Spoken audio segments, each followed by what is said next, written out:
சேமிப்பு பற்றிய நல்ல பழக்கத்தை சொல்லும் ஒரு சிறுகதை. சேமிப்பு பழக்கம்.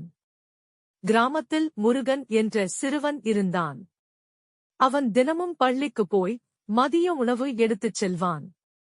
பள்ளிக்கு செல்லும் வழியில் ஒரு மிட்டாய் கடை இருந்தது. தினமும் அவன் தனது அம்மா கொடுத்த 10 ரூபாயில் 5 ரூபாய் மிட்டாய் வாங்கி சாப்பிடுவான்.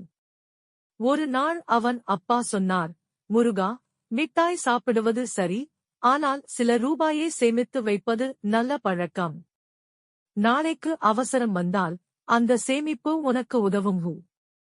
முருகன் அந்த வார்த்தையை மனதில் வைத்துக் கொண்டான். அந்த நாள் முதல் தினமும் 5 ரூபாய் ஒரு சிறிய பிளாஸ்டிக் பாட்டிலில் சேமிக்க ஆரம்பித்தான். 3 மாதம் கழித்து பாட்டில் நிரம்பியது. அவன் அதை திறந்து எண்ணி பார்த்தான். 450 ரூபாய். அவனுக்கே ஆச்சரியம். அந்த பணத்தால் பள்ளிக்கு தேவையான புத்தகங்களும் பென்களும் வாங்கினான். அம்மா அவனை பாராட்டினார். இதுதான் உண்மையான அறிவு மகனே. சிறிய தொகையிலிருந்தே பெரிய சேமிப்பு ஆரம்பிக்கலாம். அந்த நாள் முதல் முருகனுக்கு சேமிப்பு ஒரு பழக்கமாக மாறியது. பாடம்: சிறிய தொகையிலிருந்தே பெரிய சேமிப்பு தொடங்கலாம். ஒவ்வொரு ரூபாயும் ஒரு நாளில் பெரும் செல்வமாக மாறும்.